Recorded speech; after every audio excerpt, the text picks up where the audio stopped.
बिल्कुल, मलिक सर के पास चलते हैं। मलिक सर, जैसा कि भी डॉक्टर अशताब बता रहे थे कि पिछले 40-45 सालों से तमाम प्रतिबंधों को झेल रहा है ईरान।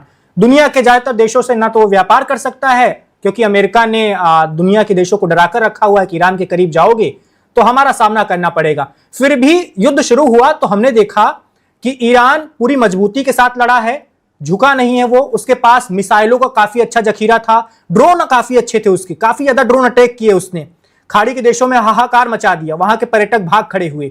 अभी जिस स्थिति में ईरान है, आपके हिसाब से ईरान के पास अभी ड्रोन और मिसाइलों का जखीरा कितना बचा होगा? अगर ये लंबा खिंचता है सब कुछ, तो क्या अभी भी वो लड़ पाने की स्थिति में है लंबी लड़ाई? और दूसरा सर ये कि मुस्तफा खामनेई नए सर्वोच्च नेता है, उनके पिताजी की मौत हो चुकी है इस युद्ध की शुरुआत में ही।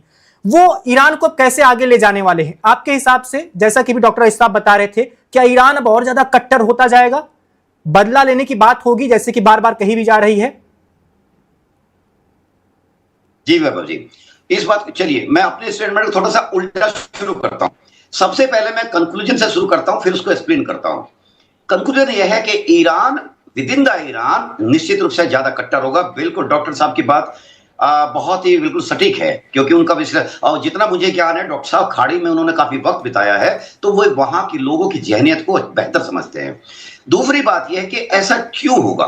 देखिए क्या है कि अभी करोड़ों आदमी बताते हैं, अब देखा भी जनसलाब हमने टीवी पे, जो उनके जनाजे में शामिल हुए हैं। देखिए किसी भी देश का धार्मिक नेता ऐसे वक्त पे जब उनको ले जाता है, ईरान ने इसको एक इवेंट की तरह पेश किया वर्ल्ड के सामने, कि ये दिखाने के लिए कि हमारे अंदर की जो जनता है वो हमारी पूरी तरह से साथ है। और जब किसी देश का बाह्य आक्रमण होता है तो इंटरनल जो रिफ्ट होते हुए भी जनता साथ आती ही आती है। ये एक नेशनल प्राइड भी होता है, पेट्रियटिज्म भी होता है, और इसके अंदर एक भावनाएं भी हिलोरे मारती है। लेकिन मैं इतना मानना है कि अगर यही जनता लंबे समय तक सफरिंग्स में रहेगी, अगर कमियों में रहेगी, दिक्कत उनको रहेगी, तो यही जनता फिर छिटकने लगती है, बट उसमें थोड़ा वक्त लगता है। जैसे कि जनवरी के दौरान जब वहां पे नरसंहार चल रहा था, अमेरिका ने कहा था हेल्प इज कमिंग। उन्होंने शायद इस बात से उत्साहित होकर और बढ़ चढ़ के आंदोलन को तेज करने की कोशिश की, तो हुआ क्या, एक तरह से नरसंहार कह लीजिए इसको हुआ।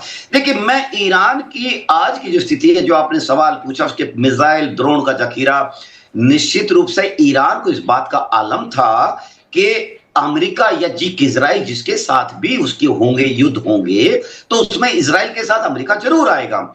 और अमेरिका जरूर आएगा तो अमेरिका के हिट को अमेरिका में तो हिट नहीं कर पाएगा, लेकिन उसके जो आसपास के अड्डे हैं, मिलिट्री बेसिस हैं, उनको वो हिट करके अमेरिका के हितों को एक तरह से हार्म करने की कोशिश करेगा। यही उसने किया भी, और ये उसकी बिल्कुल कैलकुलेशन बिल्कुल सटीक बैठी कि जैसे जैसे उसके मित्र राष्ट्रों पे वे छोटे छोटे हथियारों से करेगा, उनकी प्रोडक्शन फैसिलिटी और उनकी जो एक तरह से ये पूरी रिफाइनरीज कह लीजिए, प्रोडक्शन वो फैसिलिटीज कह लीजिए, ऑयल वेल्स कह लीजिए, इनको डैमेज करेगा, तो उसका जो बैक फ्लो है वो अमेरिका पे ही जाएगा, और गया। इसलिए अमेरिका मजबूर हुआ उसकी प्रायोरिटी में आया कि मैं हॉर्मुज को ही खोलूं, बाकी चीज बाद में देखी जाएगी।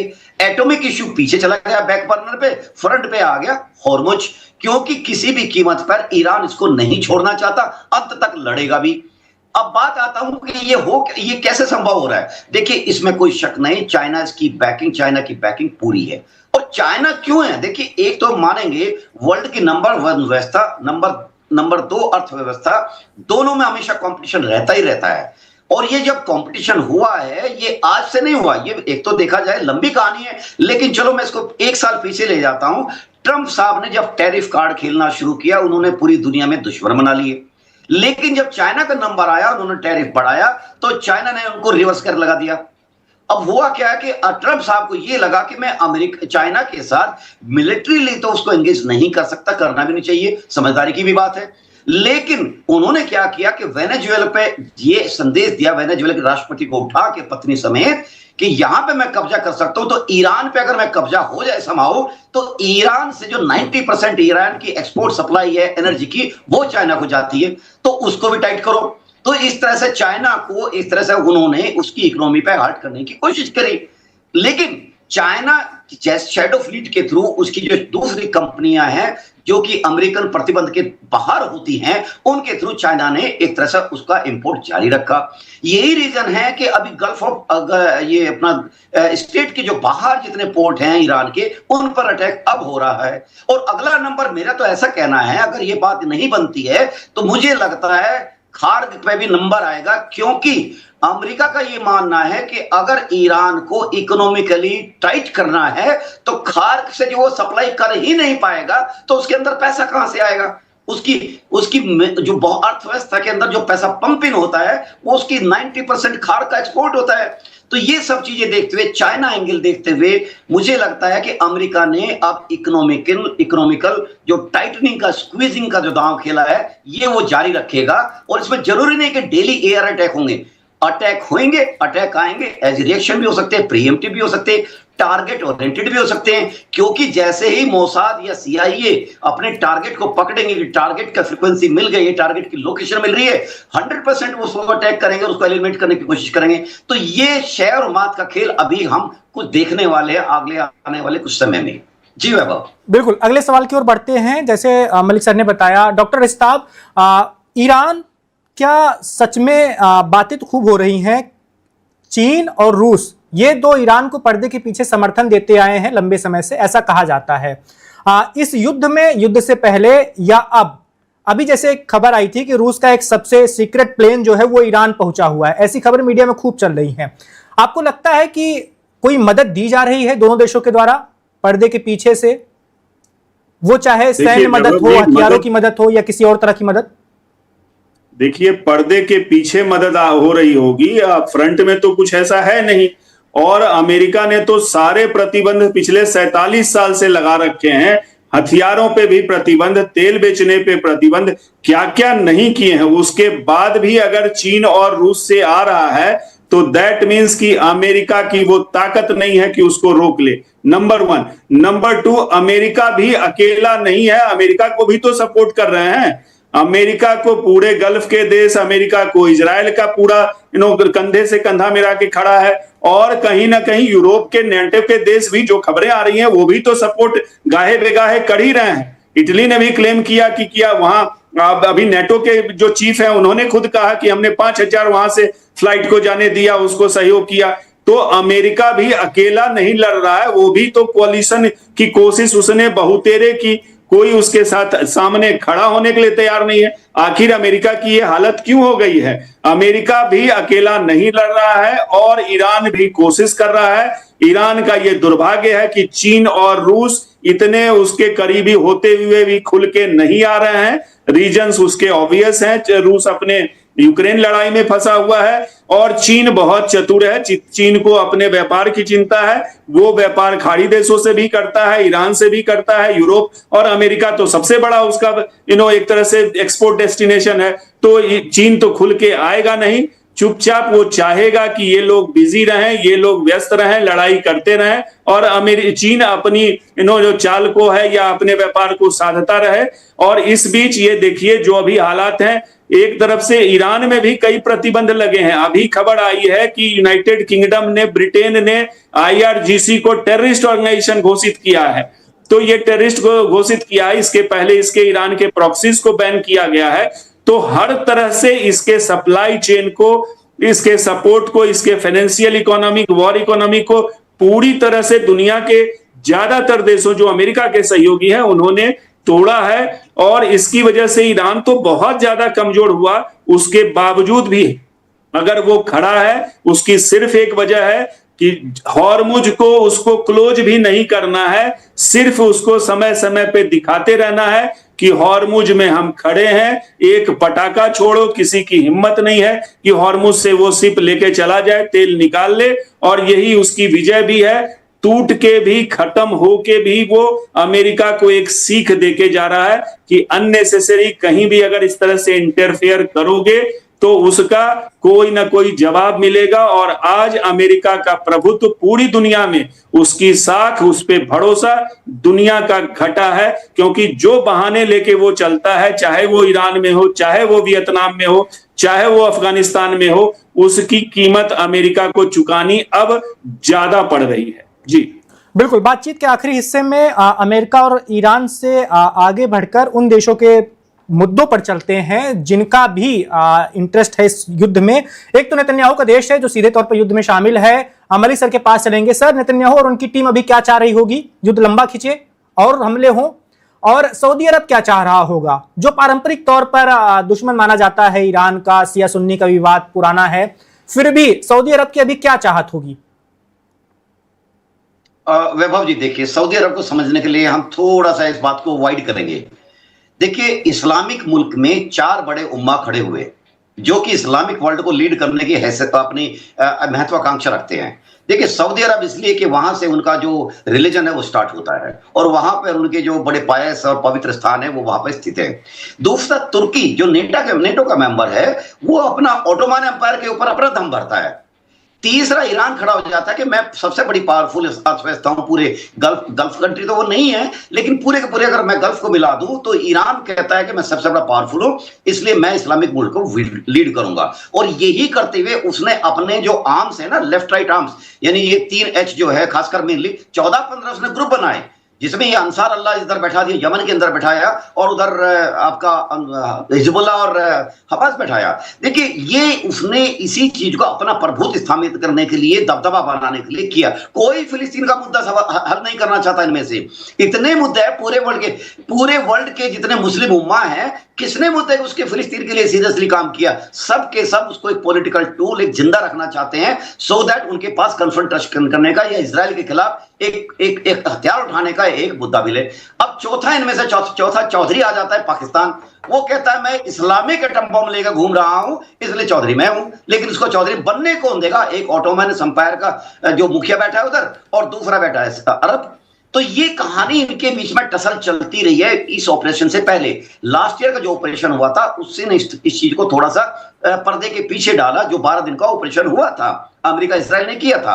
अभी मैं आता हूं कि अरब, देखिए बात यह है कि यमन, हमेशा यमन में जो हूती है सऊदी अरब के खिलाफ लड़ते हैं, उसके शिपमेंट को नुकसान करते हैं, उसके व्यापार को नुकसान करते हैं। ये टसल जारी रहेगी। ईरान वो तभी खत्म हो सकती है कि जब कि कोई एक्सटेंसिव एक वृद्ध समझौता हो, उस समझौते का पालन बड़ी रिलीजियसली हो। लेकिन आजकल तो जो समझौते हो रहे हैं उनकी उम्र ज्यादा नहीं लग रही है। धड़ाधड़ समझौते होते हैं, धड़ाधड़ टूटते हैं। लेकिन इस सब के बावजूद और कोई रास्ता नहीं दिखता कि, और यही तो अमेरिका को डर है कि अगर मैंने हॉर्मुज छोड़ दिया, हॉर्मुज पे शर्तें ईरान की चलेगी, तो ये 6 जितने भी अरब कंट्री हैं, ये मुझसे दूर हटके वो ये पूछते हैं कि सुरक्षा तो हमको आप दे नहीं पाते, आपके अड्डे होने के बावजूद हमारा नुकसान हुआ है, हमारा इंफ्रास्ट्रक्चर गया है, लेकिन अगर हम एक्सपोर्ट नहीं करेंगे तो हम तो गर्त में चले जाएंगे। तो एज ए रिजल्ट वो ईरान की शर्तें मानने के लिए बाध्य होंगे, तो वो ईरान के नजदीक आएंगे। तो ईरान के नजदीक आने का मतलब है अमेरिका से दूरी होना। तो अमेरिका से अगर दूरी होगा, यहीं पर कांटा फंसा हुआ है। यही बात को देखते हुए ये नहीं होने देगा अमेरिका। अब मैं आता हूं इजराइल के पक्ष पे। देखिए, इजराइल, आपने कहा क्या वो चाहेगा? बिल्कुल चाहेगा। उसके 2 फायदे हैं। एक तो बड़ा फायदा यह होता है कि जब पूरी दुनिया का ध्यान हॉर्मुज पे है, अमेरिका के ऑपरेशन पे है, तो वो गाजा में या लेबनान के जो साउथ में जो एक्शन लेता है उस पर दुनिया का कम ध्यान जाता है। तो वो अपने ऑपरेशन के लिए इंटरनेशनल निंदा का पात्र कम बनता है। एक बात। दूसरी बात, इजराइल के पक्ष में जो जाती है, एक तरह से जो विचारक लोग मानेंगे वो यह मानेंगे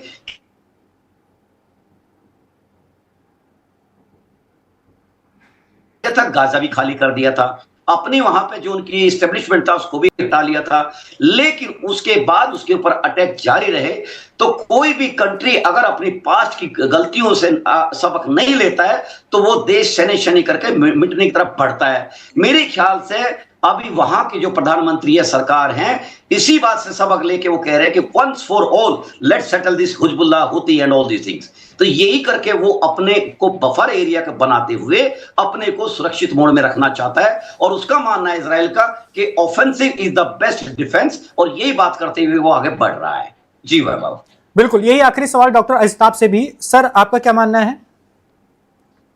देखिए वैभव जी, ऑब्वियसली इजराइल तो चाहेगा नहीं, इजराइल की तो जनता नहीं चाहती है। इजराइल की जनता वहां जो अभी अप्रूवल रेटिंग है, इनफैक्ट प्राइम मिनिस्टर नेतन्याहू की तो गिर गई है, क्योंकि जनता चाहती है कि वंस फॉर ऑल ये सारे प्रॉब्लम खत्म होने चाहिए। जो प्रॉक्सीज हैं, चाहे वो हमास है, हिजबुल्लाह है, हुती है, इसको खत्म होना चाहिए।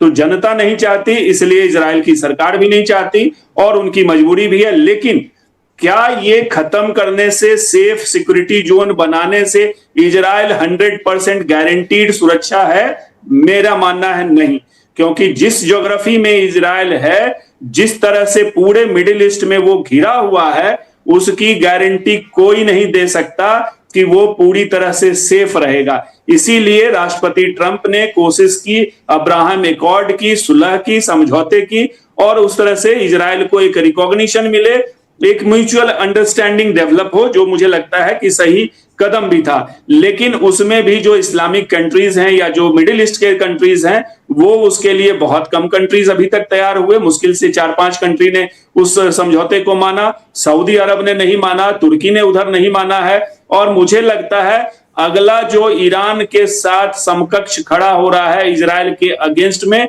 वो तुर्की है। और तुर्की कभी भी इजराइल पे कह लीजिए, उसका दुश्मनी तो है ही, वो तो जग जाहिर है, लेकिन कभी भी दोनों के बीच तनाव हो सकता है। आज जो तनाव हम ईरान और इजराइल के बीच देख रहे हैं, इससे इनकार नहीं किया जा सकता कि कल को इजराइल और तुर्की के बीच में भी वो डिफरेंसेस बढ़े।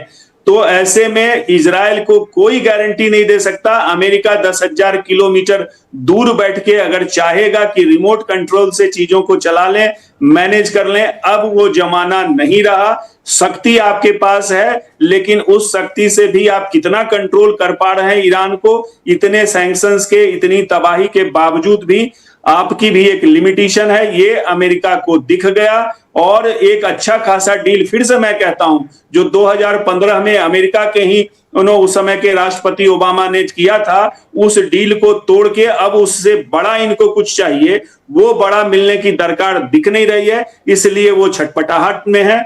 उनकी हताशा और निराशा कभी युद्ध में दिखती है, बम्बार्ड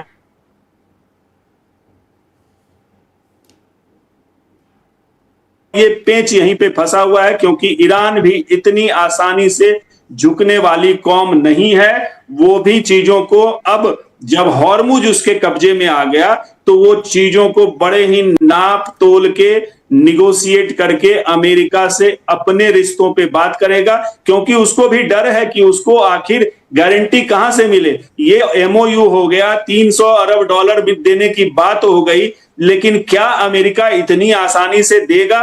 कौन इसकी गारंटी ले सकता है? क्या कतर गारंटी देगा? क्या पाकिस्तान गारंटी देने की स्थिति में है? वो सिर्फ और सिर्फ राष्ट्रपति ट्रंप ही है जो गारंटी दे सकते हैं कि हां, तुम इस एमओयू को मानो और तुमको सब कुछ मिलेगा, क्योंकि अभी तक तो कुछ मिला नहीं है। तो ये गारंटी, ये भरोसे की जो कह लीजिए कि कमी है, उसकी वजह से ईरान झुकने को तैयार नहीं है। और अमेरिका भी देने के लिए बिना अपनी शर्तों पे और गिव एंड टेक वो करेगा, उसके लिए ईरान अभी तक एक तरह से कहिए कि रेजी में तैयार नहीं है। ऑब्वियसली ईरान के अंदर में भी 2 गुट तो है, वो गुट तो अमेरिका में भी है, वो गुट तो इजराइल में भी है। हर जगह गुटबंदी होती है, वो परमुटेशन कॉम्बिनेशन तो होता है। लेकिन ईरान अभी तक अब तो कह रहा है सीधे सीधे कि आप हॉर्मुज में इंटरफेरेंस बंद करो, तभी हम अब बातचीत करेंगे। दूसरी तरफ राष्ट्रपति ट्रंप कह रहे हैं कि जी हम तो अब फिर से 10 डील कर लिया, अब तुम नहीं मान रहे हो तो हम अटैक करेंगे। तो इतनी आसानी से मुझे लगता है ये अभी मामला सुलझने का नहीं है। जैसे एक कोरियन वार में 1951-52 में 2 साल, इनफैक्ट 1953 तक लड़ाई चली थी और साथ साथ बातचीत भी चलती रही थी, वैसा ही मुझे लगता है कि ये लंबी बातचीत का दौर होगा। छोटे मोटे झगड़े होते चलेंगे और लंबे रेस का घोड़ा में कौन जीतेगा या कौन हारेगा, ये बाद की बात है। सबसे मेन, दुनिया को एक राहत मिले ऊर्जा संकट से, जो त्राहिमाम मचा है, जो आर्थिक महामारी इतनी बड़ी है, उससे राहत मिले, ऐसी हमारी शुभकामनाएं हर कोई चाहता है, हर देश चाहेगा। Subscribe to One India and never miss an update. Download the One India app now.